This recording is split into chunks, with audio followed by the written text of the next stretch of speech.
Hello everyone, welcome to my channel Asha income tax. ಇವತ್ತಿನ ವಿಡಿಯೋಲಿ ನಾನು ಈ ಮೀಶೋ ಸೆಲ್ಲರಾಗಿ ನನ್ನ ಎಕ್ಸ್ಪೀರಿಯನ್ಸ್ ಶೇರ್ ಮಾಡ್ತೀನಿ ನಿಮಗೆ. ಅಂದರೆ like first starting of the business ಇಂದ ಯಾವ ರೀತಿ ನನ್ನ ಬಿಸ್ನೆಸ್ ಸ್ಟಾರ್ಟ್ ಆಯಿತು, ಏನಕ್ಕೆ ನಾನು ಸ್ಟಾರ್ಟ್ ಮಾಡಿದೆ, ಇವಾಗ ಯಾವ ರೀತಿ ರನ್ ಆಗ್ತಿದೆ, ಆ್ಯಂಡ್ ನನ್ನ ಫ್ಯೂಚರ್ ಪ್ರಾಜೆಕ್ಟ್ಸ್ ಏನಿದೆ, ಆ್ಯಂಡ್ ರೈಟ್ ನಾವು ಏನು ನನ್ನ ತಲೆಯಲ್ಲಿರೋ ಥಾಟ್ಸ್, ಅಂದರೆ ಈ ಬಿಸ್ನೆಸ್ ಓಕೆನಾ ಇಲ್ವಾ, ಪ್ರಾಫಿಟ್ ಇದೆಯಾ ಲಾಸಾ, ಈ ರೀತಿ ಎಲ್ಲ ಎಕ್ಸ್ಪೀರಿಯನ್ಸ್ ನಾನು ನಿಮ್ಮ ಹತ್ರ ಶೇರ್ ಮಾಡ್ತೀನಿ. ಟಿಲ್ ನಾವು ಅಂದರೆ ನಾನು ಇಲ್ಲಿವರೆಗೂ ನಾನು ಏನು ಎಕ್ಸ್ಪೀರಿಯನ್ಸ್ ಮಾಡಿದ್ದೀನಿ ಅದನ್ನು ಶೇರ್ ಮಾಡ್ತೀನಿ. ಅಪ್ಸ್ ಆ್ಯಂಡ್ ಡೌನ್ಸು ಇದೆ, ಆ್ಯಂಡ್ ಖುಷಿ ಪಟ್ಟಿದ್ದ ದಿನಗಳು ಇದೆ, ಬೇಡ ಅಂದ್ಕೊಂಡಿದ್ದ ದಿನಗಳು ಇದೆ. ಈ ಥರ ಡಿಫ್ರೆಂಟ್ ಫೇಸಸ್ನ ನಾನು ಇದರಲ್ಲಿ ಫೇಸ್ ಮಾಡಿದ್ದೀನಿ. ಬಟ್ ಎಲ್ಲದನ್ನು ನಾವು ಬಿಸ್ನೆಸ್ ಅಂತಲೇ ನೋಡಬೇಕಲ್ಲ. ಸೊ ಆದ್ದರಿಂದ ನನ್ನ ಎಕ್ಸ್ಪೀರಿಯನ್ಸ್ ಶೇರ್ ಮಾಡ್ತೀನಿ. ಯಾರಾದರೂ ರಿಲೇಟ್ ಆದರೆ ಖಂಡಿತ ಕಮೆಂಟ್ ಮಾಡಿ ಇದ್ರ ಬಗ್ಗೆ, ಅಥವಾ ನಿಮ್ಗೆ ಏನಾದರೂ ಇದರಲ್ಲಿ ಹೆಲ್ಪ್ಫುಲ್ ಆಗ್ಬೋದು ಅನ್ನೋದು ನನ್ನ ಅಭಿಪ್ರಾಯ. ಬಿಕಾಸ್ ನನ್ನ ಅಂದರೆ ಇನ್ವೆಸ್ಟ್ಮೆಂಟ್ ಬಗ್ಗೆ ಆಗ್ಬೋದು, ಎಷ್ಟು ಇನ್ವೆಸ್ಟ್ ಮಾಡಬೇಕು ಸ್ಟಾರ್ಟಿಂಗು, ಈ ಥರ ಕೆಲವ್ರಿಗೆ ಡೌಟ್ಸ್ ಇರುತ್ತೆ. ಅಥವಾ ಮಾಡ್ಬೋದಾ ನಾವು, ಅಥವಾ GST ಬೇಕಾ, ಈ ರೀತಿ ಡಿಫ್ರೆಂಟ್ ಡೌಟ್ಸ್ ಇರುತ್ತೆ ಸ್ಟಾರ್ಟ್ ಮಾಡೋಕ್ಕೂ ಮುಂಚೆ. ಸೊ ಈ ರೀತಿ ಯಾರಿಗೆ ಮೈಂಡಲ್ಲಿದೆ ಒಂದ್ಸರಿ ನನ್ನ ಎಕ್ಸ್ಪೀರಿಯನ್ಸ್ನ ಕೇಳಿ, ಸೊ ದಟ್ ನಿಮ್ಗೊಂದು ಕ್ಲಾರಿಟಿ ಬರುತ್ತೆ, ಅಥವಾ ನಿಮಗೆ ರಿಲೇಟ್ ಆಗ್ಬೋದು ಇದು. ಸೊ ಅದರಿಂದ ಹೇಳ್ಬಿಟ್ಟು ಈ ವಿಡಿಯೋ ಸ್ಕಿಪ್ ಮಾಡ್ದಲ್ಲೂ ನೋಡಿ. ಅದ್ರ ಜೊತೆಗೆ ಈ ವಿಡಿಯೋಲೇ ನಾನು ಗಿವ್ ಅವೇ ಅನೌನ್ಸ್ ಮಾಡ್ತಿದ್ದೀನಿ ಇವತ್ತು. ಅದೇ ಹೌದು, ಫಸ್ಟ್ ಗಿವ್ ಅವೇ ನಮ್ಮ ಚಾನಲಲ್ಲಿ. ಅದಕ್ಕೆ ಪಾರ್ಟಿಸಿಪೇಷನ್ ರೂಲ್ಸ್ ಏನು, ಆ್ಯಂಡ್ ಯಾವ ರೀತಿ ವಿನ್ನರ್ನ ಸೆಲೆಕ್ಟ್ ಮಾಡ್ತೀನಿ, ಯಾವತ್ತು ವಿನ್ನರ್ನ ಅನೌನ್ಸ್ ಮಾಡ್ತೀನಿ, ಆ್ಯಂಡ್ ಸರ್ಪ್ರೈಸ್ ಗಿಫ್ಟ್ಸ್ ಏನಿರುತ್ತೆ ಅವರಿಗೆ ಅಂತ ಹೇಳ್ಬಿಟ್ಟು ಎಲ್ಲ ವಿತ್ ಡೀಟೇಲ್ಸ್ ನಾನು ಗಿವ್ ಅವೇ ಬಗ್ಗೆ ಕಂಪ್ಲೀಟಾಗಿ ಈ ವಿಡಿಯೋಲ್ಲೇ ಇನ್ಫಾರ್ಮೇಷನ್ ಕೊಡ್ತೀನಿ. ಸೊ ಸ್ಕಿಪ್ ಮಾಡ್ದಲ್ಲೇ ನೋಡಿ. ಮೀಶೋ ಬಿಸ್ನೆಸ್ ಬಗ್ಗೆ ಹೇಳ್ಬೇಕಂದ್ರೆ ಇದು ಆ್ಯಕ್ಚುಲಿ ಅನ್ಎಕ್ಸ್ಪೆಕ್ಟೆಡ್ ಜರ್ನಿ ನಂದು. ಅಂದರೆ ಬೇಕಂತ ಹೇಳ್ಬಿಟ್ಟು ಇದಕ್ಕೋಸ್ಕರನೇ ನಾನು ಸ್ಟಾರ್ಟ್ ಮಾಡಲಿಲ್ಲ, ಬಟ್ ಅನ್ಎಕ್ಸ್ಪೆಕ್ಟೆಡ್ ಆಗಿ ಈ ದಾರಿಗೆ ಬಂದಿದ್ದು ನಾನು ಅಷ್ಟೇ. ಬಟ್ ಅದನ್ನು ಯಾವ ರೀತಿ ಅಂತ ನಾನು ಎಕ್ಸ್ಪ್ಲೇನ್ ಮಾಡ್ತೀನಿ ನಿಮಗೆ. ಲಾಸ್ಟ್ ಕೆಲವು ವೀಡಿಯೋಸಲ್ಲ, ಕೆಲವಲ್ಲ ಒಂದೇ ಒಂದು ವಿಡಿಯೋಲಿ ನಾನು ಹೇಳಿದ್ದೀನಿ, 2 ನಂದು ಗೌರ್ಮೆಂಟ್ ಜಾಬ್ ಆಗಿತ್ತು, ಅದನ್ನು ರಿಸೈನ್ ಮಾಡಿದ್ದೀನಿ ಅಂತ ಹೇಳಿ, ಬಿಕಾಸ್ ಆಫ್ ಫ್ಯಾಮಿಲಿ ರೀಸನ್ಸಿಂದ. ಆ್ಯಂಡ್ ನಾನು ಇನ್ನೂ ಓದಬೇಕು ಅನ್ನೋದು ನನ್ನ ಥಾಟ್ ಇತ್ತು. ಸ್ಟಿಲ್ ನಾನು ಓದ್ಕೊತಾ ಇದ್ದೀನಿ. ಆ ಪೋಸ್ಟ್ ಏನಾದರೂ ನನಗೆ ಸಿಕ್ಕರೆ ಖಂಡಿತ ನಾನು ಪಬ್ಲಿಕ್ ಪ್ಲಾಟ್ಫಾರ್ಮಲ್ಲಿ ಅನೌನ್ಸ್ ಮಾಡ್ತೀನಿ ಯಾವುದಕ್ಕೋಸ್ಕರ ಓದ್ಕೊತಿದ್ದೀನಿ ಅದನ್ನೆಲ್ಲ. ಅಂದರೆ ಯಾವಾಗ ನಾನು ಅದು ಅಚೀವ್ ಮಾಡ್ತೀನಿ, ಇದೆಲ್ಲ ಅಚೀವ್ ಮಾಡಿದಾಗ ಅದನ್ನು ನಾನು ನಿಮ್ಮ ಹತ್ರ ಶೇರ್ ಮಾಡ್ತೀನಿ ಖಂಡಿತ. ಅಲ್ಲಿವರೆಗೂ ಅದನ್ನು ಪಕ್ಕಕ್ಕೆ ಇಟ್ಟಿರ್ತೀನಿ, ನಾನು ಅದನ್ನೆಲ್ಲೂ ಡಿಸ್ಕ್ಲೋಸ್ ಮಾಡಿಲ್ಲ ನಾನು. ಸೊ ಅದು ಮೇನ್ ಟಾಪಿಕ್ ಅಲ್ಲ ಇವತ್ತು. ಅದು ಕೆಲವು ಅಂದರೆ ಇದನ್ನ ಯಾಕೆ ಹೇಳಿದೆ ಅಂದರೆ, ಫ್ಯಾಮಿಲಿ ಮೆಂಬರ್ಸ್ ಆಗ್ಬೋದು, ಅಥವಾ ನನಗೆ ಕ್ಲೋಸ್ ಯಾರು ಇರ್ತಾರೆ ಅವ್ರು ಕೇಳ್ತಾರೆ, ಲೈಕ್ ಇದು ಗೌರ್ಮೆಂಟ್ ಜಾಬ್ ಅಂದಮೇಲೆ ಒಂಥರ ಲೈಫ್ ಸೆಟಲ್ಲು, ಮತ್ತೆ ಇದೇನು, ಇದೆಲ್ಲ ಸ್ಟ್ರಗಲ್ಸ್ ಏನಕ್ಕೆ, ಮತ್ತೆ ಏನಕ್ಕೆ ಬಿಸ್ನೆಸ್ ಅಂತ, ಅದು ಇದೆಲ್ಲ ಕೇಳ್ತಾರಲ್ವ ಕ್ವಶನ್ಸು. ಸೊ ಅದರಿಂದ ಇದನ್ನು ಮೆನ್ಷನ್ ಮಾಡಿದೆ ಅಷ್ಟೇ. ನನ್ನ ಕಂಡೀಷನ್ ಯಾವ ಥರ ಇತ್ತು ಅಂದರೆ, ದುಡಿಲೇಬೇಕು, ಇಷ್ಟು ಅರ್ನ್ ಮಾಡಲೇಬೇಕು ಅನ್ನೋ ರೀತಿ ಕಂಡೀಷನ್ಸ್ ನನಗಿರಲಿಲ್ಲ. ಅಂದರೆ ಲೈಕ್ ಈಗ ಫ್ಯಾಮಿಲಿ ಪ್ರೆಷರ್ ಆಗ್ಬೋದು, ಅಥವಾ ನನಗೆ ಫೈನಾನ್ಷಿಯಲ್ ಥಿಂಗ್ಸಲ್ಲಿ ಪ್ರಾಬ್ಲಮ್ ಅಂತ ಇರಲಿಲ್ಲ. ಮಸ್ಟ್ ಆ್ಯಂಡ್ ಶುಡ್ ಇದನ್ನು ಮಾಡಿದ್ರೇ ನಮ್ಮ ಜೀವನ ಮುಂದಕ್ಕೆ ಹೋಗುತ್ತೆ, ಈ ರೀತಿ ಕಂಡೀಷನಲ್ಲಿ ನಂದೇನು ಇರಲಿಲ್ಲ. ಬಟ್ ಸ್ಟಿಲ್ ನನಗೆ ಯಾವಾಗಲೂ ಕೂಡ ವರ್ಕ್ ಮಾಡಲೇಬೇಕು, ಅದು ನಮ್ದಂತ ಕೆಲವು ಫೈನಾನ್ಷಿಯಲ್ ಥಿಂಗ್ಸ್ ನಮ್ಮ ಹತ್ರ ಇರಬೇಕು. ಅಂದರೆ ಲೈಕ್ ಫೈನಾನ್ಷಿಯಲ್ ಇಂಡಿಪೆಂಡೆನ್ಸ್ ನಮ್ಗೆ ಇರಬೇಕು ಅನ್ನೋದೇ ನಾನು ಮೊದಲಿಂದನೂ ನನ್ನ ಥಾಟ್ ಇದ್ದಿದ್ದು. ಆ್ಯಂಡ್ ಈವನ್ ನಾನು ಡಿಗ್ರಿ ಮಾಡಬೇಕಾದ್ರೂ ಕೂಡ ನಾನು ಪಾರ್ಟ್ ಟೈಮ್ ಜಾಬ್ ಮಾಡಿಕೊಂಡೆ ನನ್ನ ಇದು ಲೈಕ್ PG ಅದೆಲ್ಲ ಇರ್ತೀವಲ್ಲ, ಹಾಸ್ಟೆಲ್ ಫೀಸಸ್ ಎಲ್ಲನೂ ನನ್ನ ಓನ್ ಅಮೌಂಟಲ್ಲೇ ಕಟ್ಕೊತಿದ್ದೆ. ನನಗೆ ಮೈ ಓನ್ ಮನಿ ಅನ್ನೋದು ನನಗೆ ಜಾಸ್ತಿ ಇರ್ತಿತ್ತು, ಆ್ಯಂಡ್ ಅದರಲ್ಲಿ ನನಗೆ ತುಂಬ ಖುಷಿ ಸಿಗ್ತಿತ್ತು. ಆ್ಯಂಡ್ ನಮ್ಮ ಮಾಡೋ ಕೆಲಸದ ಮೇಲೆ ರೆಸ್ಪಾನ್ಸಿಬಿಲಿಟಿ ಜಾಸ್ತಿ ಇರುತ್ತೆ ಅವಾಗ. ಅಂದರೆ ಲೈಕ್ ಈಗ ನಾವು ಓದ್ತಿರ್ತೀವಿ ಅಂದ್ಕೊಳ್ಳಿ, ನಮ್ಮ ಅಮೌಂಟ್ನ ಅಂದರೆ ಪಾರ್ಟ್ ಟೈಮ್ ಜಾಬ್ ಮಾಡಿಕೊಂಡು ನಾನು ಇದು ಓದೆಲ್ಲ ಕಂಟಿನ್ಯೂ ಮಾಡಬೇಕಾದ್ರೆ ಅದ್ರ ಮೇಲೆ ರೆಸ್ಪಾನ್ಸಿಬಿಲಿಟಿ ಜಾಸ್ತಿ ಇರುತ್ತೆ. ನನ್ನ ಅಮೌಂಟ್ ನಾನು ಖರ್ಚು ಮಾಡ್ಬೇಕಾದ್ರೆ, ನನ್ನ ಕೈಯಿಂದ ನಮ್ಮ ದುಡ್ಡು ಹೋಗ್ಬೇಕಾದ್ರೆ ಅದ್ರ ಮೇಲೆ ರೆಸ್ಪಾನ್ಸಿಬಿಲಿಟಿ, ಜವಾಬ್ದಾರಿ ಎಲ್ಲ ನಮಗೆ ಜಾಸ್ತಿ ಇರುತ್ತೆ ನನ್ನ ಫೀಲಿಂಗು. ಬೇರೆ ಒಪಿನಿಯನ್ ನನಗೆ ಗೊತ್ತಿಲ್ಲ, ಆ ರೀತಿ ಮೈಂಡ್ಸೆಟ್ ಹುಡುಗಿ ನಾನು. ಸೊ ಆದ್ರಿಂದನೇ ಇವಾಗಲೂ ಕೂಡ ಏನಾದರೂ ಒಂದು ಅರ್ನಿಂಗು ಈ ಥರನೇ ಯೋಚನೆ ಮಾಡ್ತಿದ್ದೆ ನಾನು. ಅದೇ ಹೇಳಿದ್ನಲ್ಲ, ಜಾಬ್ ಎಲ್ಲ ರಿಸೈನ್ ಮಾಡಾದ್ಮೇಲೆ, ಅಂದರೆ ಗೌರ್ಮೆಂಟ್ ಜಾಬ್ ಎಲ್ಲ ಬಿಟ್ಟಾದ್ಮೇಲೆ 1.5 year ಬೇಬಿ ಇದನ್ನೇ ಕೇರಿಂಗ್ ಎಲ್ಲ ಆಯಿತು ನನಗೆ. ಅಂದರೆ ಆ ಮಗುನ ನೋಡ್ಕೊಳ್ಳೋ ವಿಚಾರ. ಈಗಲೂ ನನ್ನ ಮಗಳಿಗೆ 3 years ಇದೆ ಈಗ. ನಾನು ಬಿಸ್ನೆಸ್ ಸ್ಟಾರ್ಟ್ ಮಾಡಿದ್ದು ಆಲ್ಮೋಸ್ಟ್ ಅವಳಿಗೆ 1.5 ಅರೌಂಡ್ 2 years ಇತ್ತು ಅನಿಸುತ್ತೆ ಅವಾಗ. ಎಕ್ಸಾಕ್ಟ್ಲಿ ಗೊತ್ತಿಲ್ಲ ನನಗೆ. ಐ ಥಿಂಕ್ ಲಾಸ್ಟ್ ಇಯರು ಫೆಬ್ಬಲ್ಲೋ ಜನಲ್ಲೋ ಸ್ಟಾರ್ಟ್ ಮಾಡಿದೆ ಅಂದ್ಕೊತೀನಿ. ಎನ್ರೋಲ್ಮೆಂಟ್ ಐ ಡಿಯಿಂದ ಮೀಶೋ ಸೆಲ್ಲರ್ ಅಕೌಂಟ್ ನಾನು ಕ್ರಿಯೇಟ್ ಮಾಡಿದ್ದೆ. ಅದು ಎಕ್ಸಾಕ್ಟ್ಲಿ ನನಗೆ ನೆನಪಿಲ್ಲ. ಸೊ ಮಗು ಎಲ್ಲನೂ ಹ್ಯಾಂಡ್ಲ್ ಮಾಡಿಕೊಂಡು ಬೇರೆ ಹೊರಗಡೆ ಹೋಗಿ ಅಂತ ನಾವು ದುಡಿಯೋಕ್ಕಾಗಲ್ಲ. ಅಂದರೆ ಲೈಕ್ ಮಗುನ ಮನೇಲಿ ಬಿಟ್ಬಿಟ್ಟು ಅದೆಲ್ಲ ಆಗಲ್ವಲ್ಲ. ಪಾಪು ಜೊತೆಗೇನೆ ನಾನು ಏನು ಮಾಡ್ಬೋದು ಅಂತ ಥಿಂಕ್ ಮಾಡಿದಾಗ ಫಸ್ಟ್ ಬಂದಿದ್ದೆ ಆನ್ಲೈನಲ್ಲಿ ಏನಾದರೂ ದುಡ್ಡು ದುಡಿಬೋದಾ ನಾವು ಅಂತ. ಅಂದರೆ ಈಸಿ ಮನಿ ಏನಾದರೂ ಬರುತ್ತಾ ಆ ಥರ ಥಾಟ್ಸ್ ಇದ್ದಿದ್ದು. ಬಟ್ ಇದಕ್ಕೂ ಮುಂಚೆ ನಾನು ಒಂದು ವರ್ಕ್ ಮಾಡ್ತಿದ್ದೆ. ಲೈಕ್ ನನ್ನ ಪಾಕೆಟ್ ಮನಿ ಎಷ್ಟು ಬರ್ತಿತ್ತು ಅಷ್ಟೇ, ಜಾಸ್ತಿ ಏನು ಬರ್ತಿರ್ಲಿಲ್ಲ. ಅಂದರೆ ನಾನು ಹೇಳಿದ್ನಲ್ಲ ಗೌರ್ಮೆಂಟ್ ಜಾಬ್ ಬಗ್ಗೆ, ಅದರ ರಿಲೇಟೆಡೇ ಒಂದು ಇನ್ಸ್ಟಿಟ್ಯೂಟ್ಗೆ ನಾನು ಅಂದರೆ ಕೋಚಿಂಗ್ ಎಲ್ಲ ಕೊಡ್ತಾರಲ್ಲ ಆ ಇನ್ಸ್ಟಿಟ್ಯೂಟಲ್ಲಿ ಕೆಲವು ಕಂಟೆಂಟ್ ಎಲ್ಲ ಬರ್ಕೊಡ್ತಿದ್ದೆ, ಲೈಕ್ ಅವರಿಗೆ ಅನುಕೂಲ ಆಗೋ ರೀತಿ. ಸೊ ಅದಕ್ಕೆ ನನಗೆ ಅವರು ಮಂತ್ಲಿ 20,000 ಆ ಥರ ಪೇ ಮಾಡ್ತಿದ್ರು. ಅದೊಂದು 1 ಇಯರ್ ಆ ರೀತಿ ಮಾಡಿದೆ ಅದನ್ನು. ಅಂದರೆ ನನ್ನ ಓನ್ ಖರ್ಚುಗಳಿಗೆ ಆಗೋವಷ್ಟಷ್ಟೇ, ಅದು ಜಾಸ್ತಿ ಅಮೌಂಟ್ ಅಂತ ಅಲ್ಲ, ಕಡಿಮೆನೂ ಅಲ್ಲ. 20,000 ಅನ್ನೋದು ಕಡಿಮೆ ಅಲ್ಲ. ಸೊ ಆ ಥರ ನಡೀತಿತ್ತು. ಬಟ್ ಅದು ಸ್ಟಾಪ್ ಮಾಡಿದ್ಮೇಲೆ, ಅದು 1 ಇಯರ್ ಮಾಡಿದೆ. ಅದು ಸ್ಟಾಪ್ ಆದಮೇಲೆ ಅಂದರೆ ಈಗ ನನ್ನ ಮಗಳಿಗೆ 2 ಇಯರ್ಸ್ ಅಥವಾ 2.5 ಅಂದ್ಕೊಳ್ಳಿ. ಆ ಟೈಮಲ್ಲಿ ನಾನು ಮೀಶೋ ಸೆಲ್ಲರ್ ಅಕೌಂಟ್ ಸ್ಟಾರ್ಟ್ ಮಾಡಿದ್ದು. ಫಸ್ಟು ಮೀಶೋ ಅಕೌಂಟ್ ಈ ಥರ ಕ್ರಿಯೇಟ್ ಮಾಡ್ಬೋದಂತೆ, ಇದರಲ್ಲಿ ನಾವು ಸೇಲ್ ಮಾಡ್ಬೋದಂತೆ, ಪ್ರಾಫಿಟ್ ಈ ಥರ ಬರುತ್ತೆ, ಪೇಮೆಂಟ್ಸ್ ಈ ಥರ ಆಗುತ್ತಂತೆ. ಅಂದರೆ ಒಂದು 7th ಡೇ ಆದಮೇಲೆ 8th ಡೇಗೆ ನಮ್ಮ ಅಕೌಂಟಿಗೆ ಬಂದ್ಬಿಡುತ್ತಂತೆ. ಈ ಥರ ಎಲ್ಲನೂ ನಾನು ಯೂಟ್ಯೂಬಲ್ಲೇ ವೀಡಿಯೋಸ್ ನೋಡಿದ್ದು. ಏನು ಹಿಂಗೆ ಅಕೌಂಟ್ ಯಾವ ರೀತಿ ಓಪನ್ ಮಾಡಬೇಕು, ಪೇಮೆಂಟ್ ಪ್ರೋಸೆಸ್ ಏನಿರುತ್ತೆ, ಅಂದರೆ ಕೆಟಲಾಗ್ ಹೆಂಗೆ ಅಪ್ಲೋಡ್ ಮಾಡಬೇಕು, ಅದನ್ನೆಲ್ಲನೂ ನೋಡಿದ್ದು ನಾನು ಯೂಟ್ಯೂಬಲ್ಲೇ ಕಲ್ತಿದ್ದು. ಅದನ್ನು ನೋಡಿ ಬಿಡಪ್ಪ, ಇನ್ನು ಫುಲ್ ಎಲ್ಲ ಹೊರಗಡೆ ಎಲ್ಲ ಸ್ಯಾರಿ ಬಿಸ್ನೆಸ್ ಫುಲ್ ಬೂಮಲ್ಲಿ ನಡೀತಿದೆ, ಫಸ್ಟ್ ಸ್ಯಾರೀಸ್ ತಂದುಬಿಡೋಣ, ಅದಾದಮೇಲೆ ನೋಡೋಣ, ಯೋಚನೆ ಮಾಡೋಣ. ಸ್ಯಾರಿ ಬಿಸ್ನೆಸ್ ತುಂಬ ಚೆನ್ನಾಗಿ ನಡೆಯುತ್ತೆ. ನಾವು ಸ್ಯಾರಿ ತಂದಿದ್ದೀವಿ ಅಂತ ಗೊತ್ತಾದರೆ ಸಾಕು, ನಮ್ಮ ರಿಲೇಟಿವ್ಸು ಫ್ರೆಂಡ್ಸು ಅವರು ಇವರೇ ಜಾಸ್ತಿ ತೊಗೊಂಡ್ಬಿಡ್ತಾರೆ, ಹಂಗೆ ಹಿಂಗೆ ಅಂತ ಹೇಳ್ಬಿಟ್ಟು ಆ ಥಾಟಲ್ಲಿ ಸ್ಯಾರಿ ಅಂತ ಅಂದ್ಕೊಂಡಿದ್ದೆ. ಬಟ್ ಅದೇನಾಯ್ತೋ ಗೊತ್ತಿಲ್ಲ, ನನ್ನ ಕೈಗೆ ಅಮೌಂಟ್ ಬಂದಮೇಲೆ, ಅಂದರೆ ನನ್ನ ಈ ಬಿಸ್ನೆಸ್ ಮಾಡಬೇಕು, ಸ್ಟಾಕ್ ತರೋಣ ಅನ್ನೋ ಆ ಪ್ರೋಸೆಸ್ಸಲ್ಲಿ ಜ್ಯುವೆಲರಿ ಕಡೆ ನನ್ನ ಗಮನ ಹೋಯಿತು. ಅಂದರೆ ಬ್ಯಾಂಗಲ್ಸ್ ತಗೊಂಡೆ ಫಸ್ಟು. ನಾನು ಇನ್ವೆಸ್ಟ್ ಮಾಡಿದ್ದು ಸ್ಟಾರ್ಟಿಂಗು ಎಕ್ಸಾಕ್ಟ್ಲಿ ಹೇಳ್ಬೇಕಾದ್ರೆ 14,970 ರುಪೀಸ್, ಅಂದರೆ ಅರೌಂಡ್ 15,000 ಅಂದ್ಕೊಳ್ಳಿ. ಆ ಅಮೌಂಟ್ ಆ್ಯಕ್ಚುಲಿ ಕರೆಕ್ಟಾಗಿ ನೆನಪಿದೆ ನನಗೆ. 15,000 ಅರೌಂಡ್ ಅಂದ್ಕೊಳ್ಳಿ. ಅಷ್ಟು ಅಮೌಂಟ್ನ ಹಾಕಿ 5 ಸೆಟ್ ಆಫ್ ಬ್ಯಾಂಗಲ್ಸ್ನ ತಂದೆ. ಅಂದರೆ 5 ಡಿಸೈನ್ಸ್ ಇರುತ್ತಲ್ಲ, ಅವನ್ನ ತಂದು ಫೋಟೋ ಶೂಟ್ ಎಲ್ಲ ಮಾಡಿದೆ. ಅಂದರೆ ಲೈಕ್ ನಾನು ಒಂದು ಗುರುವಾರ ತಂದೆ ಬ್ಯಾಂಗಲ್ಸು. ಅದೇ ಡೇ ನೆನಪಿದೆ ನನಗೆ, ಬಿಕಾಸ್ ಅದಕ್ಕೊಂದು ರಿಲೇಟೆಡ್ ಸ್ಟೋರಿ ಇದೆ, ಅದಕ್ಕೆ ಗುರುವಾರ ಅಂತ ಹೇಳ್ತಾ ಇದ್ದೀನಿ. ಗುರುವಾರ ತಂದು ಫೋಟೋ ಶೂಟ್ ಎಲ್ಲ ಶುಕ್ರವಾರ ಮಾಡಿದ್ದೀನಿ. ಬಟ್ ಅಪ್ಲೋಡ್ ಮಾಡಿದ್ದೀನಿ, ಎಲ್ಲಿ ಕೆಟಲಾಗೆಲ್ಲ ಅಪ್ಲೋಡ್ ಮಾಡಿದೆ, ಪ್ರೈಸಿಂಗ್ ಎಲ್ಲ ಕೊಟ್ಟೆ, ಅದು ಇದು ಎಲ್ಲ ಮಾಡಿದೆ ಮೀಶೋಲ್ಲಿ. ಅದಾದಮೇಲೆ ಏನು ಗುರುವಾರ ಆಯಿತು, ಶುಕ್ರವಾರ ಈ ಕೆಲಸ ಆಯಿತು. ಫ್ರೈಡೆ ಥಾಟ್ಸ್ ಏನು ನಮಗೆ ಬಂದಿದ್ದು ಅಂದರೆ, ಇದನ್ನೆಲ್ಲ ಯಾರೂ ತೊಗೊಳ್ಳಲ್ಲ, ನಾನು ತಂದಿರೋ ಬ್ಯಾಂಗಲ್ಸು ಚೆನ್ನಾಗಿಲ್ಲ, ಅಂದರೆ ಡಿಸೈನ್ ಚೆನ್ನಾಗಿಲ್ಲ, ಇನ್ನೂ ಒಳ್ಳೊಳ್ಳೆ ಬ್ಯಾಂಗಲ್ಸ್ ಇದ್ದಾವೆ ಮೀಶೋಲಿ, ಇದನ್ನ ಯಾರು ತೊಗೊತಾರೆ, ಇದನ್ನ ಯಾರು ಏನು ಕ್ಲಿಕ್ ಮಾಡ್ತಾರೆ, ನಾನು ವೇಸ್ಟ್ ಮಾಡಿದೆ, 15,000 ಹೋಯ್ತು, ನನಗೆ ಇದು ವರ್ಕೌಟ್ ಆಗಲ್ಲ, ಈ ಥರ ಥಾಟ್ಸು. ಯಾವತ್ತು ಬರೀ ಶನಿವಾರಕ್ಕೇನೆ, ಓನ್ಲಿ 3 ಡೇಸಿಗೆ ಈ ಥರ ಥಾಟ್ಸು ಸ್ಟಾರ್ಟ್ ಆಗಿತ್ತು ನನಗೆ. ಅದರಲ್ಲಿ ಏನು ಮಾಡಿದೆ ಅಂದರೆ, ಫುಲ್ ಎಲ್ಲ ಓಲ್ಡ್ ಸ್ಟಾಕ್ ಇತ್ತಲ್ಲ, ಅಂದರೆ ಒಂದು 5 ಸೆಟ್ ಆಫ್ 15,000 ಬ್ಯಾಂಗಲ್ಸ್ ಫುಲ್ ಎಲ್ಲ ಒಂದು ತೆಗ್ದಿಲ್ಲ ಅದರಲ್ಲಿ ನಾವು. ಅವನ್ ಕಂಪ್ಲೀಟಾಗಿ ಒಂದು ಫ್ಯಾನ್ಸಿ ಸ್ಟೋರ್ಗೆ ಹೋಗ್ಬಿಟ್ಟು ನಾನು ಈ ಥರ ಕಾಮರ್ಸ್ ಅಕೌಂಟ್ ಓಪನ್ ಮಾಡಿದೆ. ಬಟ್ ಏನೋ ಸಮ್ ರೀಸನ್ಸಿಂದ ಬ್ಲಾಕ್ ಆಗಿಬಿಟ್ಟಿದೆ, ಅದಕ್ಕೆ ಸ್ಟಾಕ್ ಇಲ್ಲೇ ಇದೆ, ಸೊ ನೀವು ತೊಗೊಳ್ಳಿ ಅಂತ ಹೇಳಿದೆ. ಸೊ ಅದನ್ನು ಅವರು ಅದೇ ಇಮಿಡಿಯೇಟಾಗಿ ತೊಗೊಂಡ್ರು ಅವರು. ಆ್ಯಕ್ಚುಲಿ ಚೆನ್ನಾಗಿದ್ವು ಬ್ಯಾಂಗಲ್ಸು. ನನಗೆ ಕಾನ್ಫಿಡೆನ್ಸ್ ಇರಲಿಲ್ಲ ಅಷ್ಟೇ, ನಂಗೆ ಗೊತ್ತಿಲ್ವಲ್ಲ ಏನೇನು ರನ್ ಆಗುತ್ತೆ, ಏನು ವರ್ಕೌಟ್ ಏನಾಗುತ್ತೆ ಮಾರ್ಕೆಟಲ್ಲಿ, ಇದೆಲ್ಲ ನಮಗೆ ಗೊತ್ತಿರಲಿಲ್ವಲ್ಲ ಆವಾಗ. ಸೊ ಆದ್ದರಿಂದ ಹೇಳ್ಬಿಟ್ಟು ಫ್ಯಾನ್ಸಿ ಸ್ಟೋರಿಗೆ ಕೊಟ್ಟೆ. ಅದನ್ನು ತಗೊಂಡು ಇಷ್ಟು ಅಮೌಂಟ್ ಅಂತ ಪೇಮೆಂಟ್ ಬಂತು ನನಗೆ. ಬಟ್ ಅದು 15,000 ಇನ್ವೆಸ್ಟ್ ಮಾಡಿದ್ದು, ನಾನು 19,000ಗೆ ಸೆಲ್ ಮಾಡಿದೆ ಅದನ್ನು. ಸಮ್ ಮಾರ್ಜಿನ್ ಇದೇನು ಒಂದು ಇದ್ರ ಮೇಲೆ ಬ್ಯಾಂಗಲ್ ಮೇಲೆ ಇಷ್ಟು ಮಾರ್ಜಿನ್ ಅಂತ ಇಟ್ಕೊಂಡಿದ್ದೆ. ಒಂದು 19,000, ಅಂದರೆ 15ಇಂದ 19 ಅಂದರೆ ಒಂದು 4,000 ಪ್ರಾಫಿಟಲ್ಲಿ ಸೇಲ್ ಮಾಡಿದೆ. ಅಷ್ಟೇ, ಮುಗೀತು. ಇನ್ನು ಮೀಶೋಗೆ ಅಂತ ಏನು ತರಬಾರ್ದು, ಯಾವುದೇ ಕಾರಣಕ್ಕೂ ಇನ್ನು ಹಾಕಬಾರ್ದು, ಬೇರೆ ಏನಾದ್ರು ಬಿಸ್ನೆಸ್ ಯೋಚನೆ ಮಾಡೋಣ, ಇದು ಯಾಕೋ ನನಗೆ ವರ್ಕೌಟ್ ಆಗಲ್ಲ ಅಂತ ನನಗೆ ಫೀಲಿಂಗ್ ಅದು.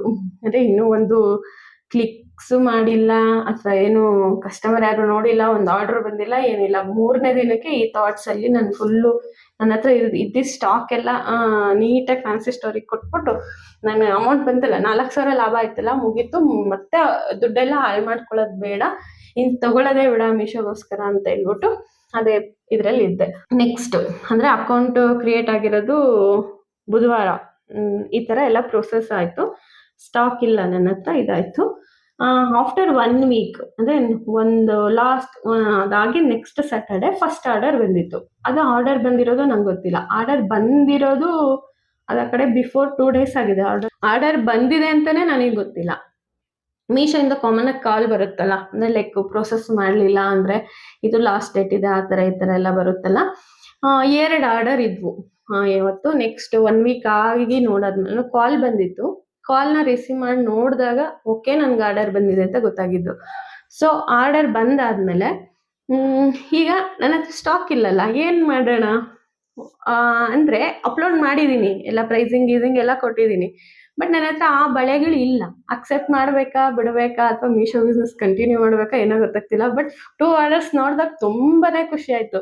ಓ, ಇದರಲ್ಲೂ ವರ್ಕ್ ಆಗುತ್ತಾ, ಇದರಲ್ಲೂ ಆರ್ಡರ್ಸ್ ಬರುತ್ತಾ, ಅಂದರೆ ನಾವು ಸೆಲೆಕ್ಟ್ ಮಾಡಿರೋ ಡಿಸೈನ್ಗೂ ಕೂಡ ಡಿಮ್ಯಾಂಡ್ ಇದೆಯಾ ಅನ್ನೋ ರೀತಿ ಥಾಟ್ ಬಂದು ಲಿಟ್ರಲಿ ನೀವು ನಂಬ್ತಿರೋ ಇಲ್ವೋ, ಆವಾಗ ರಿಮೈನಿಂಗ್ ಒಂದು 10,000ಗೆ ಸೇಮ್ ಬ್ಯಾಂಗಲ್ಸ್ ಮತ್ತೆ ಸ್ಟಾಕ್ ತರಿಸ್ದೆ ನಾನು.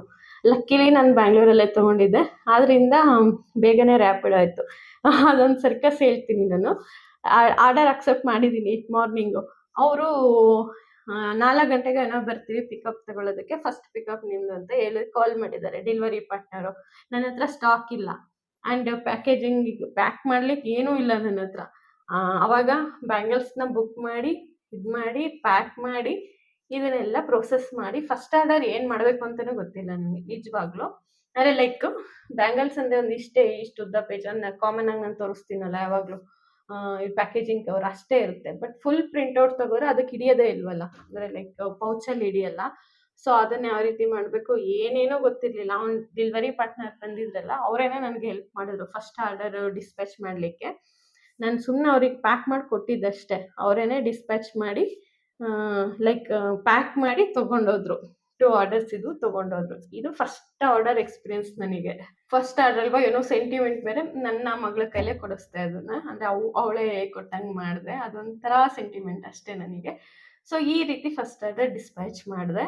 ಸೊ ನಾನು ವಿಡಿಯೋ ಸ್ಟಾರ್ಟಿಂಗಲ್ಲಿ ಹೇಳಿದ್ನಲ್ಲ ಗಿವ್ ಅವೇ ಅಂತ ಹೇಳ್ಬಿಟ್ಟು, ಗಿವ್ ಅವೇ ರೂಲ್ಸ್ ಹೇಳ್ತೀನಿ ಆ್ಯಂಡ್ ವಿನ್ನರ್ಸ್ನ ಯಾವ ರೀತಿ ಸೆಲೆಕ್ಟ್ ಮಾಡ್ತೀನಿ ಅಂತ ಹೇಳ್ತೀನಿ ಇದರಲ್ಲೇ.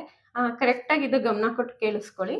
ಫಸ್ಟ್ ಥಿಂಗ್, ಚಾನಲ್ ಸಬ್ಸ್ಕ್ರೈಬ್ ಮಾಡ್ಕೊಂಡಿರಬೇಕು ಆ್ಯಂಡ್ ಕಮೆಂಟ್ ಮಾಡಬೇಕು. ಲೈಕ್ ಏನಂದರೆ ಮಿಷನ್ 2026 ಅಂತ ಕಮೆಂಟ್ ಮಾಡಿ. Meesho business or online business ಅಥವಾ ಅರ್ನಿಂಗಿಗೋಸ್ಕರ, ಅಂದರೆ ಇನ್ಕಮ್ಮಲ್ಲಿ ನಿಮ್ಮ ಗೋಲ್ ಏನು ಅಂತ ಹೇಳ್ಬಿಟ್ಟು ಕಮೆಂಟ್ ಮಾಡಬೇಕು.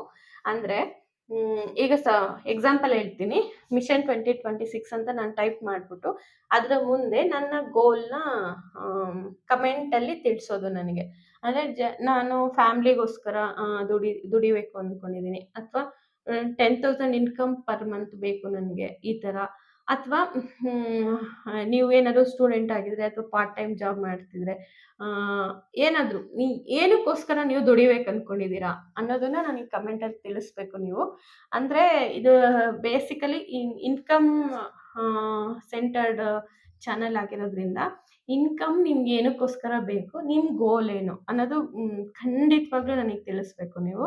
ಆವಾಗ ಅಷ್ಟೇ ಪಾರ್ಟಿಸಿಪೇಷನ್ ಮಾಡಲಿಕ್ಕೆ ಅವ್ರಿಗೆ ಚಾನ್ಸ್ ಇರುತ್ತೆ. ಅಂದರೆ ಚಾನಲ್ ಸಬ್ಸ್ಕ್ರೈಬ್ ಆಗಿರಬೇಕು, ಕಮೆಂಟಲ್ಲಿ ಮಿಷನ್ 2026 ಅದ್ರ ಜೊತೆಗೆ ನಿಮಗೆ ಏನಕ್ಕೆ, ನಿಮ್ಮ ಗೋಲ್ ಏನು ಅನ್ನೋದನ್ನು ನನಗೆ ಕಮೆಂಟಲ್ಲಿ ಹೇಳಬೇಕು. ಆ್ಯಂಡ್ ಈ ವಿಡಿಯೋನ ಲೈಕ್ ಮಾಡಬೇಕು.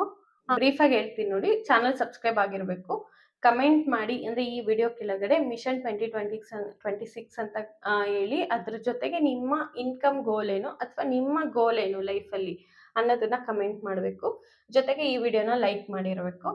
ಆ್ಯಂಡ್ ಸಾಧ್ಯ ಆದರೆ 2 ಮೆಂಬರ್ಸಿಗೆ ಶೇರ್ ಮಾಡಿ. ಸಬ್ಸ್ಕ್ರೈಬ್ ಆದರೆ ನನ್ನ ಚಾನಲ್ ಕೂಡ ಗ್ರೋ ಆಗುತ್ತೆ. ಸಮ್ ಮೋರ್ ಈ ರೀತಿ ಕಂಟೆಂಟ್ಸ್ ನಿಮಗೆ ಸಿಗ್ತಿರುತ್ತೆ. ಸೊ ಇದು ನೆಕ್ಸ್ಟು ಒಂದು ಲೈವ್ ಸೆಷನ್ ನಾನು ಪ್ಲ್ಯಾನ್ ಮಾಡ್ತೀನಿ. ಅಂದರೆ ಯಾವ ದಿನ, ಡೇಟ್ ಆ್ಯಂಡ್ ಟೈಮ್ ಎಲ್ಲ ನಾನು ನೆಕ್ಸ್ಟ್ ವಿಡಿಯೋಲಿ ಅನೌನ್ಸ್ ಮಾಡ್ತೀನಿ ನಿಮಗೆ. ಅದೇ ಲೈಕ್ ನನ್ನ ಸ್ಕೆಡ್ಯೂಲ್ ನೋಡಿಕೊಂಡು ಯಾವ ಟೈಮ್ ನನಗೆ ಪರ್ಫೆಕ್ಟ್ ಇರುತ್ತೆ, ಅಥವಾ ಆಲ್ಮೋಸ್ಟ್ ಸಂಡೇ ಅಂತ ಅನ್ಕೊಂತಿದ್ದೀನಿ ನಾನು. ಆ ಥರ ಸಂಡೇ ಟೈಮಲ್ಲಿ ಒಂದು ಪ್ಲ್ಯಾನ್ ಮಾಡೋಣ. ಆ ಲೈವಲ್ಲಿ ನೀವೇನಾದರೂ ಡೌಟ್ಸ್ ಇದ್ದರೆ ನಿಮಗೆ, ಲೈಕ್ ಮೀಶೋ ಬಗ್ಗೆ ಆಗ್ಬೋದು ಅಥವಾ ಸೆಲ್ಲರ್ ಆಗಿ, ನನಗೆ ಏನಾದರೂ ನಾನು ವಿಡಿಯೋ ಮಾಡಿದಷ್ಟೇ ನಿಮಗೆ ಗೊತ್ತಾಗುತ್ತೆ. ನಿಮ್ಗೆ ಏನಾದರೂ ಡೌಟ್ಸ್ ಇದ್ದರೆ ನನಗೆ ಹೇಳೋಕ್ಕಾಗಲ್ವಲ್ಲ ನೀವು. ಸೊ ಆದ್ದರಿಂದ ಲೈವಿಗೆ ಜಾಯಿನ್ ಆಗಿ ಅಲ್ಲಿ ನನ್ನನ್ನು ನೀವು ಕ್ವಶನ್ಸ್ ಕೇಳ್ಬೋದು, ಏನಾದರೂ ರಿಲೇಟೆಡ್ ಟು ಬಿಸ್ನೆಸ್ ಆಗ್ಬೋದು ಅಥವಾ ಏನು ಕ್ವೇರೀಸ್ ಇದ್ದರೂ ಕೂಡ ಅಲ್ಲಿ ನನ್ನನ್ನು ಕೇಳಿ ನಾನು ಅಲ್ಲಿ ಲೈವಲ್ಲಿ ಆನ್ಸರ್ ಮಾಡ್ತೀನಿ ನಿಮಗೆ. ಆ್ಯಂಡ್ ಅದೇ ಲೈವಲ್ಲಿ ವಿನ್ನರ್ನ ಅನೌನ್ಸ್ ಮಾಡ್ತೀನಿ. ಅವರಿಗೆ ನಾನು ಅಂದ್ಕೊತಿರೋಂಥ ಪ್ರೈಸ್ ಅಂದರೆ ಒಂದು ಸ್ಯಾರಿ ಅಂತ ಅಂದ್ಕೊತಾ ಇದ್ದೀನಿ. ಅಥವಾ ಮೇಲ್ ಪರ್ಸನ್ ಆದರೆ ಗೊತ್ತಿಲ್ಲ, ಆ ಸ್ಯಾರಿನ ನಿಮ್ಮ ಡಿಯರೆಸ್ಟ್ ಒನ್ಗೆ ಗಿಫ್ಟ್ ಮಾಡಿ, ಲೈಕ್ ಅಕ್ಕ ಆಗ್ಬೋದು, ಅಮ್ಮ ಆಗ್ಬೋದು, ಅಥವಾ ನಿಮ್ಮ ಹೆಂಡತಿ ಅಥವಾ ನಿಮ್ಮ ತಂಗಿ ಯಾರಿಗಾದ್ರೂ ಗಿಫ್ಟ್ ಮಾಡಿ. ಸದ್ಯಕ್ಕೆ ಸ್ಯಾರಿ ಅನ್ನೋದೇ ನಂದು ಪ್ರೈಸ್ ಆಗಿರುತ್ತೆ. ಸೊ ಈ ಸ್ಯಾರಿನ ವಿನ್ ಆಗಲಿ ಅಂತ ನಿಮ್ಗೆಲ್ಲರಿಗೂ ವಿಶ್ ಮಾಡ್ತಿದ್ದೀನಿ. ಕರೆಕ್ಟಾಗಿ ಪಾರ್ಟಿಸಿಪೇಟ್ ರೂಲ್ಸ್ನೆಲ್ಲ ನೆನ್ಪಿಟ್ಕೊಳ್ಳಿ. ಆ್ಯಂಡ್ ಲೈವಲ್ಲಿ ಜಾಯಿನ್ ಆಗಿ, ಲೈವಲ್ಲಿ ಯಾರು ಜಾಯಿನ್ ಆಗ್ತೀರಾ ಅವರಿಗಷ್ಟೇ. ಈವನ್ ಸಪೋಸ್ ಈಗ ಕಮೆಂಟ್ ಮಾಡಿರ್ತೀರಾ, ಸಬ್ಸ್ಕ್ರೈಬ್ ಮಾಡ್ಕೊಂಡಿರ, ಎಲ್ಲ ಮಾಡಿರ್ತೀರಾ, ಬಟ್ ಲೈವಲ್ಲಿ ಜಾಯಿನ್ ಆಗಲಿಲ್ಲ ಅಂದರೆ ಅವ್ರಿಗೆ ಆ ಚಾನ್ಸ್ ಇರಲ್ಲ. ಅವತ್ತು ಲೈವಲ್ಲಿ ಇರಬೇಕು ಅವರು. ಆ್ಯಂಡ್ ಅವ್ರನ್ನ ನಾನು ವಿನ್ನರಾಗಿ ಅನೌನ್ಸ್ ಮಾಡ್ತೀನಿ, ಯಾರು ಲೈವಲ್ಲಿ ಇರ್ತಾರೆ ಆ್ಯಂಡ್ ಯಾರು ಕಮೆಂಟ್ ಮಾಡಿರ್ತಾರೆ, ಈ ರೂಲ್ಸ್ ಎಲ್ಲ ಯಾರು ಫಾಲೋ ಮಾಡಿರ್ತಾರೆ, ಅದರಲ್ಲಿ ನಾನು ನಿಮ್ಮ ಮುಂದೆನೇ ವಿನ್ನರ್ನ ಪಿಕ್ ಮಾಡಿ ಅನೌನ್ಸ್ ಮಾಡ್ತೀನಿ. ಅದು ಯಾವ ರೀತಿ ಅಂತ ಹೇಳ್ಬಿಟ್ಟು ನಾನು ನೆಕ್ಸ್ಟ್ ಅಪ್ಕಮಿಂಗ್ ವಿಡಿಯೋಲಿ ಹೇಳ್ತೀನಿ, ಲೈವ್ ಟೈಮಿಂಗ್ಸ್ ಎಲ್ಲ ಹೇಳ್ಬಿಟ್ಟು. ಸೊ ಎಕ್ಸ್ಪೀರಿಯನ್ಸಿಗೆ ಬರೋದಾದರೆ ಅದು ಆ ಥರ ಆಯಿತು. ಫಸ್ಟ್ ಆರ್ಡರ್ ಡಿಸ್ಪ್ಯಾಚ್ ಆಯಿತು ಈ ರೀತಿ. ಆಮೇಲೆ ಬಂದು 2 ಡೇಸ್ ಆರ್ಡರ್ಸ್ ಇರಲಿಲ್ಲ. ನೆಕ್ಸ್ಟ್ 2 ಡೇಸ್ಗೆ ಒಂದು 1, 2, 3 ಬ್ಯಾಂಗಲ್ಸ್ ಈ ಥರ ಸೇಲ್ ಆಗೋಕ್ಕೆ ಸ್ಟಾರ್ಟ್ ಆಯಿತು. ಬಟ್ ನನ್ನ ಟಾರ್ಗೆಟ್ ಅವಾಗ ಸೆಟ್ ಮಾಡ್ಕೊಂಡಿದ್ದು, ಓಕೆ ನಡೀತಿದೆ, ಆರ್ಡರ್ಸು ಚೆನ್ನಾಗಿ ಬರ್ತಿದ್ದಾವೆ, ವರ್ಕು ಈಸಿನೇ ಇದೆ, ಅಮೌಂಟು ಕ್ರೆಡಿಟ್ ಆಗ್ತಿದೆ. ಸೊ ಹಿಂಗಿದ್ದಾಗ ನಾವು ಯಾಕೆ ಮಾಡಬಾರ್ದು ಅನ್ನೋ ಥಾಟ್ ಬಂತು ನನಗೆ. ನೆಕ್ಸ್ಟ್ ಏನಾಯಿತು ಅಂದರೆ, ಸ್ಯಾರೀಸ್ ಒಂದ್ಸರಿ ಟ್ರೈ ಮಾಡೋಣ. ಜ್ಯುವೆಲರಿ ಈಗ ಸ್ವಲ್ಪ ಸ್ಟಾಕ್ ಇದೆ ನನ್ನ ಹತ್ರ, ನಿಧಾನಕ್ಕೆ ಹೋಗುತ್ತೆ. ಸ್ಯಾರೀಸ್ ಒಂದ್ಸರಿ ಟ್ರೈ ಮಾಡೋಣ ಅಂತ ಹೇಳ್ಬಿಟ್ಟು ನಮ್ಮ ಮನೆಯವರು ಒಂದು ಹಬ್ಬಕ್ಕೆ ಅಂತ ನನಗೆ ಅಮೌಂಟ್ ಕೊಟ್ಟಿದ್ರು, ಒಂದು 20,000. ಅಂದರೆ ನನಗೆ ಪರ್ಚೇಸಿಂಗಿಗೆ ಅಂತ ಓನ್ ಇದಕ್ಕೆ ಕೊಟ್ಟಿದ್ರು. ನಾನು ಯಾಕೆ ಅದನ್ನು ಇನ್ವೆಸ್ಟ್ಮೆಂಟಾಗಿ ಬಳಸಬಾರ್ದು ಅಂತ ಹೇಳಿ ಅದರಲ್ಲಿ ಸ್ಯಾರೀಸ್ ತೊಗೊಂಡ್ಬಂದೆ. ಅದು ಎಲ್ಲಿ ತೊಗೊಂಡಿದ್ದೆ ಅಂದರೆ, ಏನಾದರೂ ಸೇಲ್ ಆಗಲಿಲ್ಲ ಅಂದರೆ, ಸ್ಯಾರೀಸ್ ಸೇಲ್ ಆಗಲಿಲ್ಲ ಅಂದರೆ ಅವ್ರ ಹತ್ರನೇ ಎಕ್ಸ್ಚೇಂಜ್ ಮಾಡಿಸ್ಬೋದು ಅಂಥ ಕಂಡೀಷನ್ಸ್ ಇದೆ ಅವ್ರ ಹತ್ರ. ಅಂದರೆ ಲೈಕ್ ಈಗ ಇಷ್ಟು ಒಂದು 30 ಡೇಸಲ್ಲಿ ಎಕ್ಸ್ಚೇಂಜ್ ಮಾಡ್ಬೋದು ಅನ್ನೋ ರೀತಿ. 30 ಡೇಸ್ ಅಲ್ಲ, 45 ಡೇಸ್ ಏನೋ ಹೇಳಿದ್ರು ಅವರು. ಸೇಲ್ ಆಗದಿರೋ ಸ್ಯಾರೀಸು 45 ಡೇಸ್ ಆದಮೇಲೆ ತಂದುಕೊಟ್ರೆ ನಾವೇ ವಾಪಸ್ ತೊಗೊತೀವಿ ಅಂತ ಹೇಳಿದ್ರು. ನಂದೇನಿತ್ತು, ಸೇಲ್ ಆದರೆ ಆಗಲಿ, ಇಲ್ಲ ಅಂದರೆ ಇವನು ತೊಗೊಂಡೋಗಿ ವಾಪಸ್ ಹಾಕಿ ನನಗೆ ಏನು ಬೇಕೋ ಆ ಸ್ಯಾರಿ ಒಂದು ತೊಗೊಂಬಂದ್ಬಿಡೋಣ, ಮತ್ತು ಸ್ಯಾರಿ ಸುದ್ದಿಗೆ ಹೋಗೋದು ಬೇಡ ಅನ್ನೋ ರೀತಿ ಥಾಟ್ಸ್ ನನಗಿದ್ದಿದ್ದು. ಸೊ ಅದನ್ನು ಇನ್ವೆಸ್ಟ್ ಮಾಡಿ ಆಲ್ಮೋಸ್ಟ್ ಅವತ್ತು 17,000 ಇನ್ವೆಸ್ಟ್ಮೆಂಟ್ ಆಗಿತ್ತು. ಬಿಕಾಸ್ ಇದು ನನಗೆ ಆ ಎರಡೇ ಕರೆಕ್ಟಾಗಿ ನೆನಪಿರೋದು. ಆಮೇಲೆ ಎಷ್ಟಕ್ಕೆ ತೊಗೊಂಡಿದ್ದೀನಿ ಅಂದರೆ ನೆಕ್ಸ್ಟ್ ಆಫ್ಟರ್ ಬಿಸ್ನೆಸ್ಗೆ, ಅದಾದಮೇಲೆ ಬಿಸ್ನೆಸ್ಗೆ ಯಾವುದೂ ನನಗೆ ನೆನಪಿಲ್ಲ ಅಮೌಂಟ್ ಅನ್ನೋದು. ಸೊ ಈ ಥರ ಸ್ಯಾರೀಸ್ನ ತೊಗೊಂಬಂದೆ, ಹಾಕ್ತೆ. ಒಂದು 2 ಡೇಸ್ 3 ಡೇಸ್ ಆರ್ಡರ್ಸ್ ಇರಲಿಲ್ಲ. ನಾನು ಕ್ಯಾಟಲಾಗ್ ಅಪ್ಲೋಡ್ ಮಾಡಿ ಸ್ಯಾರೀಸು ಆರ್ಡರ್ಸ್ ಇರಲಿಲ್ಲ. ಒಂದು ದಿನ ಯಾಕೆ ಆರ್ಡರ್ಸ್ ಇಲ್ಲ, ಅದು ಎನ್ರೋಲ್ಮೆಂಟ್ ಐಡಿಯಲ್ಲಿ ಏನಾಗ್ತಿತ್ತು ಅಂದರೆ, GSTಲಿ ಆ್ಯಕ್ಚುಲಿ ನನಗೆ ಆ ಥರ ಎಕ್ಸ್ಪೀರಿಯನ್ಸ್ ಆಗಿಲ್ಲ. ಅಂದರೆ ಕಾಲ್ ಬರೋದೆಲ್ಲ ಇಲ್ಲ. ಎನ್ರೋಲ್ಮೆಂಟ್ ಐಡಿಯಲ್ಲಿ ಇದ್ದಾಗ ಒಂದು ಆರ್ಡ್ರಿಗೆ ಕಾಲ್ ಬರ್ತಿತ್ತು. ಇನ್ನೊಂದೇನಾದರೂ ಆರ್ಡ್ರ್ ಬಂದಿದೆ ಅಂದ್ಕೊಳ್ಳಿ, ಇನ್ನೊಂದು ಆರ್ಡ್ರ್ ಇದೆ ನಿಮ್ಮದು, ಇವತ್ತು 2 ಇದೆ 3 ಇದೆ ಅಂತ ಕಾಲ್ಸ್ ಬರ್ತಿತ್ತು. ಪದೇ ಪದೇ ಮೀಶೋ ಕಾಲ್ ಬರ್ಲಿಕ್ಕೆ ಸ್ಟಾರ್ಟ್ ಆಯಿತು. ಅದು 1, 2 ನಾನೇನೋ ಬ್ಯುಸಿ ಇದೆ, 1, 2 ಕಾಲು ನಮ್ಮ ಮನೆಯವ್ರು ರಿಸೀವ್ ಮಾಡಿದ್ರು, ಇನ್ನೊಂದು 2 ಕಾಲ್ ನಾನೇ ರಿಸೀವ್ ಮಾಡಿದ್ರೆ, ಈ ಥರ ಆಯಿತು. ಓಕೆ ನೋಡೋಣ ಅಂತ ಹೇಳ್ಬಿಟ್ಟು ಸಪ್ಲೈಯರ್ ಅಕೌಂಟ್ ಓಪನ್ ಮಾಡಿ ನೋಡಿದೆ. ಒಂದೇ ಸರಿ 6 ಸ್ಯಾರೀಸ್ ಆರ್ಡರ್ ಬಂದಿತ್ತು. ದಟ್ಟು ಒಂದೇ ಅಡ್ರೆಸ್ಸಿಗೆ. ನಾನು ಯಾಕೆ ಇವ್ರು ಯಾರೋ ಈ ಥರ ಮಾಡ್ಕೊಂಡಿದ್ದಾರಲ್ಲ, ಅದು ಏನೋ ಗೊತ್ತಿಲ್ಲ, ಬಟ್ ನಮ್ಮ ಕೆಲಸ ಏನು ಡಿಸ್ಪ್ಯಾಚ್ ಮಾಡೋದಷ್ಟೇ ಅಲ್ವಾ. 6 ಸ್ಯಾರೀಸು ಒಂದೇ ಸರಿ ಆರ್ಡರ್ ಇತ್ತು, ಡಿಸ್ಪ್ಯಾಚ್ ಮಾಡಿದೆ. ಸೊ ಅವಾಗ ಓಕೆ, ಈ ಬಿಸ್ನೆಸ್ನ ನಾವು ರನ್ ಮಾಡ್ಬೋದು ಅನ್ನೋ ಧೈರ್ಯ ಬಂತು. ಬಟ್ ಅವಾಗ ನಾನು ಒಂದು ಟಾರ್ಗೆಟ್ ಹಾಕ್ಕೊಂಡೆ, ಅಂದರೆ ಲೈಕ್ GST ಮಾಡಿಸ್ಬೇಕು ಅಂದರೆ ಇಲ್ಲಿ ಇಷ್ಟು ದಿನಕ್ಕೆ ಇಷ್ಟು ಆರ್ಡರ್ಸ್ ಬಂದರೆ ಮಾತ್ರ ನಾನು GST ಮಾಡಿಸೋಣ ಅಂತ ಡಿಸೈಡ್ ಆದೆ. ಲೈಕ್ ಸಪೋಸ್ ಅಂದ್ಕೊಳ್ಳಿ 50 ಆರ್ಡರ್ ಬಂತು ಈ ಮಂತಲ್ಲಿ, ಒಂದು 50 ಆರ್ಡರ್ಸು ಓನ್ಲಿ ಎನ್ರೋಲ್ಮೆಂಟ್ ಐಡಿಲೇ ಬಂದರೆ ಓಕೆ, ನಾವು GST ಮಾಡಿಸಿ ಮುಂದುವರಿಬೋದು. ಅಲ್ಲಿವರೆಗೂ ನಾವು GST ಬಗ್ಗೆ ಯೋಚನೆ ಮಾಡಬಾರ್ದು ಅನ್ನೋದೊಂದು ಕ್ಲಿಯರ್ ಲೈನ್ ಹಾಕ್ಕೊಂಡಿದ್ದೆ ನಾನು. ಅಂದರೆ 50 ಆರ್ಡರ್ಸ್ ರೀಚ್ ಆಗೋವರೆಗೂ ಖಂಡಿತವಾಗ್ಲೂ GST ಬಗ್ಗೆ ನಾನು ಯೋಚನೆ ಮಾಡಿಲ್ಲ. ಯಾವಾಗ ಆ ಟಾರ್ಗೆಟ್ ಹಿಟ್ ಆಯಿತು, ಅವಾಗ ನಾನು ಓಕೆ, ನಾನು ಇವಾಗ ನನ್ನ ಗೋಲ್ ರೀಚ್ ಆದೆ. ಅಂದರೆ 50 ಆರ್ಡರ್ಸ್ನ ನಾನು ಅಕ್ಸೆಪ್ಟ್ ಮಾಡಿದೆ, ಡಿಸ್ಪ್ಯಾಚ್ ಮಾಡಿದೆ, ಒಳ್ಳೆ ಎಕ್ಸ್ಪೀರಿಯೆನ್ಸ್ ಆಯಿತು. ಒಂದು 2 to 3 ರಿಟರ್ನ್ ಏನೋ ಬಂದಿತ್ತು ಅಷ್ಟೇ ನನಗೆ. ಮಿಕ್ಕಿದೆಲ್ಲ ಆರಾಮ್ಸೆ ಚೆನ್ನಾಗಿತ್ತು, ರನ್ ಆಗ್ತಿದೆ. ಸೊ ನಾವು ಈಗ ಜಿ ಎಸ್ ಟಿಗೆ ಅಪ್ಲೈ ಮಾಡೋಣ ಅಂತ ಹೇಳಿ ಜಿ ಎಸ್ ಟಿಗೆ ಅಪ್ಲೈ ಮಾಡಿದ್ದು. ಆ್ಯಂಡ್ ಈಗ ರನ್ ಆಗ್ತಿರೋ ಬಿಸ್ನೆಸ್ ಅದೇನೆ, ಜಿ ಎಸ್ ಟಿಲೇ. ಈ ಅಂದರೆ ಈಗ ಅವಾಗ ಬಿಸ್ನೆಸ್ ಅವಾಗ ಎಷ್ಟು ಬರ್ತಿತ್ತು ಅದು ಇದೆಲ್ಲ ಆ್ಯಕ್ಚುಲಿ ಅವಾಗ ಪ್ರೈಸಿಂಗ್ ತುಂಬ ತುಂಬ ವರಸ್ಟಾಗಿ ಕೊಟ್ಟಿದ್ದೆ ನಾನು. ಅಂದರೆ ಏನೂ ಗೊತ್ತಿಲ್ಲಲ್ಲ ಅವಾಗ, ಎಷ್ಟು ಪ್ರೈಸ್ ಕೊಡಬೇಕು, ಏನೆಲ್ಲ ಇನ್ಕ್ಲೂಡ್ ಆಗಬೇಕು ಅಂತ. ಅದಕ್ಕೆ ನಾನು ಕೆಲವು ವೀಡಿಯೋಸಲ್ಲಿ ಒಂದು ಪ್ರೈಸಿಂಗ್ ಅಂತಲೇ ಒಂದು ವೀಡಿಯೋ ಅಪ್ಲೋಡ್ ಮಾಡಿದ್ದೀನಿ ನೋಡಿ. ಅದರಲ್ಲಿ ಏನೇನೆಲ್ಲ ಇನ್ಕ್ಲೂಡ್ ಮಾಡ್ಕೋಬೇಕು, ಏನೇನು ಚಾರ್ಜಸ್ ಆಗುತ್ತೆ, ಅದಾದಮೇಲೆ ಆ ಚಾರ್ಜಸ್ ಕಟ್ಟಾದಮೇಲೆ ಮಿಕ್ಕಿದ್ದು ನಮ್ಮ ಲಾಭ, ಇದೆಲ್ಲ ಎಕ್ಸ್ಪ್ಲೇನ್ ಮಾಡಿದ್ದೀನಲ್ಲ. ಅದೇನು ನಾನು ಕ್ಯಾಲ್ಕುಲೇಷನ್ಸ್ ಮಾಡಿರಲಿಲ್ಲ. ಈಗ ಸಪೋಸ್ ಏನೋ ಒಂದು 200 ರುಪೀಸ್ ಏನೋ ಪ್ರಾಡಕ್ಟ್ ಬಂದಿದೆ, ಅದ್ರ ಮೇಲೆ ಒಂದು 50 ರುಪೀಸೋ 70 ರುಪೀಸೋ ಬಂದರೆ ಸಾಕು, ಅಷ್ಟೇ ಮುಗೀತು. ಈ ರೀತಿನೇ ಥಾಟ್ಸ್ ಇದ್ದಿದ್ದು. ಪ್ರೈಸಿಂಗ್ ಹಂಗೆ ಕೊಟ್ಟಿದ್ದೆ ನಾನು ನಿಜವಾಗ್ಲೂ. ಆಮೇಲೆ ಪ್ರೈಸಿಂಗ್ ಬಗ್ಗೆ ಎಲ್ಲ ತಿಳ್ಕೊಂಡು ಏನು ಎಷ್ಟೆಷ್ಟು ಕಟ್ಟಾಗುತ್ತೆ, ಎಲ್ಲೆಲ್ಲಿ, ಅಥವಾ ರಿಟರ್ನ್ಸ್ ಬಂದರೆ ಅದನ್ನು ಹ್ಯಾಂಡ್ಲ್ ಮಾಡೋ ಕೆಪಾಸಿಟಿ ಬೇರೆ ಆರ್ಡರ್ಸ್ಗೆ ಇರಬೇಕಂದ್ರೆ ಲೈಕ್ ಅದನ್ನು ಬೇರೆ ಮಾಡಬೇಕು, ನಮ್ಮ ಕೈಯಿಂದ ಹೋಗ್ಬಾರ್ದು ದುಡ್ಡು. ಈ ಥರ ಎಲ್ಲ ಕ್ಯಾಲ್ಕುಲೇಷನ್ಸ್ ಎಲ್ಲ ಕಲ್ತ್ಕೊಂಡು ಅದಾದಮೇಲೆ ನಾನು ಈಗ ರನ್ ಮಾಡ್ತಿದ್ದೀನಿ. ಈಗ ಎಷ್ಟು ಪ್ರಾಫಿಟ್ ಇದೆ ನನಗೆ, ಈಗ ನನ್ನ ಪ್ರಾಫಿಟ್ ಚೆನ್ನಾಗಿದೆಯಾ ಇಲ್ವಾ, ಅಥವಾ ಮುಂದೆ ಇದು ಕಂಟಿನ್ಯೂ ಮಾಡಲಿಕ್ಕೆ ನನಗೆ ಇಂಟ್ರೆಸ್ಟ್ ಇದೆಯಾ ಇಲ್ವಾ, ಈ ರೀತಿ ಎಲ್ಲದು ನೆಕ್ಸ್ಟ್ ಪಾರ್ಟ್ 2 ಅಲ್ಲಿ ನಾನು ಹೇಳ್ತೀನಿ. ಬಿಕಾಸ್ ತುಂಬ ಲೆಂತ್ ವಿಡಿಯೋ ಆಗೋಗುತ್ತೆ. ನಾನು ಆ್ಯಕ್ಚುಲಿ ಎಲ್ಲನೂ ಇದೇ ವಿಡಿಯೋಲಿ ಹಂಚ್ಕೊಳ್ಳೋಣ ಅಂದ್ಕೊಂಡೆ, ಬಟ್ ಅದ್ಯಾಕೋ ಸ್ವಲ್ಪ ಲೆಂತಿ ವಿಡಿಯೋ ಆಗ್ತಿದೆ. ಸೊ ಆದ್ದರಿಂದ ಪಾರ್ಟ್ 2 ಅಲ್ಲಿ ನಾನು ಎಕ್ಸ್ಪ್ಲೇನ್ ಮಾಡ್ತೀನಿ ನಿಮಗೆ. ಸೊ ಅದರಲ್ಲಿ ನಂದು ಈಗ ಸದ್ಯಕ್ಕೆ ಇನ್ಕಮ್ ಎಷ್ಟು ಬರ್ತಿದೆ, ಪರ್ ಮಂತ್ ನಾನು ಏನು ಎಕ್ಸ್ಪೆಕ್ಟ್ ಮಾಡ್ಬೋದು ಈ ಬಿಸ್ನೆಸ್ಸಿಂದ, ಅಥವಾ ಬೇರೆ ಏನು ನೆಕ್ಸ್ಟ್ ಫ್ಯೂಚರ್ ಪ್ಲಾನ್ಸ್ ನಂದು ಏನಿದೆ ಅಂತ ಹೇಳ್ಬಿಟ್ಟು ಪಾರ್ಟ್ 2 ಅಲ್ಲಿ ನಾನೆಲ್ಲ ಹಂಚ್ಕೊತೀನಿ. ಸೊ ಆ್ಯಂಡ್ ಗಿವ್ ಅವೇ ಯಾರು ಮಿಸ್ ಮಾಡ್ಕೋಬೇಡಿ.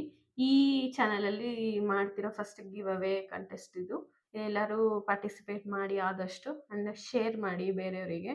ಆ್ಯಂಡ್ ಈ ಇನ್ಫಾರ್ಮೇಷನ್ ನೀಡಿರೋರಿಗೆ ಖಂಡಿತ ಶೇರ್ ಮಾಡಿ. ಆ್ಯಂಡ್ ಸೊ ದಟ್ ನಮ್ಮ ಚಾನಲ್ಲು ಗ್ರೋ ಆಗುತ್ತೆ, ಆ್ಯಂಡ್ ನನಗೂ ಒಂದು ಮೋಟಿವೇಶನ್ ಇರುತ್ತೆ. ನಂದು ಯಾವಾಗಲೂ ಅಷ್ಟೇ ಒಂದು ಟಾರ್ಗೆಟ್ ಅಂತ ಫಿಕ್ಸ್ ಮಾಡ್ಕೊಂಡಿರ್ತೀನಿ. ಆ ಟಾರ್ಗೆಟ್ ರೀಚ್ ಆಗೋವರೆಗೂ ಬೇರೆ ನಾನು ಥಿಂಕ್ ಮಾಡಲ್ಲ. ಅದನ್ನು ಫಸ್ಟ್ ನಾವು ಅಚೀವ್ ಮಾಡಬೇಕು. ಈ ಥರ ಯಾವಾಗ ಎಲ್ಲ ಕೆಲಸದಲ್ಲೂ ನಾನು ಅದೇ ರೀತಿಯೇ ಇರ್ತೀನಿ. ಸೊ ರೂಲ್ಸ್ ಒಂದ್ಸರಿ ಹೇಳ್ಬಿಡ್ತೀನಿ, ನೆನ್ಪಿಟ್ಕೊಳ್ಳಿ. ಚಾನಲ್ ಸಬ್ಸ್ಕ್ರೈಬ್ ಮಾಡ್ಕೊಂಡಿರಬೇಕು. ಆ್ಯಂಡ್ ಈ ಇದರಲ್ಲಿ ಕಮೆಂಟ್ ಮಾಡಬೇಕು, ಅಂದರೆ ಮಿಷನ್ 2026 ಅದ್ರ ಜೊತೆ ನಿಮ್ಮ ಗೋಲ್ ಏನಿದೆ ಅದು. ಆ್ಯಂಡ್ ಈ ವಿಡಿಯೋನ ಲೈಕ್ ಮಾಡಿರಬೇಕು. ನೆಕ್ಸ್ಟ್ ಬಿಸ್ನೆಸ್ ಸೆಲೆಕ್ಷನ್ ಪ್ರೊಸೆಸ್ ಯಾವ ರೀತಿ ಅಂತ ಹೇಳ್ಬಿಟ್ಟು ನೆಕ್ಸ್ಟ್ ವಿಡಿಯೋ ಅಪ್ಲೋಡ್ ಮಾಡ್ತೀನಲ್ಲ ಅದರಲ್ಲಿ ನಾನು ಅಪ್ಡೇಟ್ ಮಾಡ್ತೀನಿ ನಿಮಗೆ. So that's it for today. ಈ ನನ್ನ ಎಕ್ಸ್ಪೀರಿಯನ್ಸ್ ಜರ್ನಿ ನಿಮ್ಗೊಂದು ಯೂಸ್ ಆಗ್ಬೋದು ಅನ್ನೋದು ನನ್ನ ಭಾವನೆ. ನೆಕ್ಸ್ಟು ಪಾರ್ಟ್ 2 ಅಲ್ಲಿ ಇನ್ನೂ ಡಿಫ್ರೆಂಟ್ ಸ್ಟೋರೀಸ್ ಇದೆ ನನ್ನ ವರ್ಷನಲ್ಲಿ, ಅದನ್ನು ನಾನು ನಿಮ್ಗೊಂದ್ಸರಿ ಹಂಚ್ಕೊತೀನಿ ನಿಮ್ಮ ಹತ್ರ. ನೆಕ್ಸ್ಟ್ ಇದೇ ರೀತಿ ವೀಡಿಯೋಸ್ಗೋಸ್ಕರ ನನ್ನ ಚಾನಲ್ನ ಸಬ್ಸ್ಕ್ರೈಬ್ ಮಾಡಿಕೊಂಡು ಫಾಲೋ ಮಾಡ್ತೀರಿ. ಮತ್ತೆ ಇದೇ ರೀತಿ ವಿಡಿಯೋ ಜೊತೆ ಮತ್ತೆ ಮೀಟ್ ಆಗೋಣ. Thank you so much.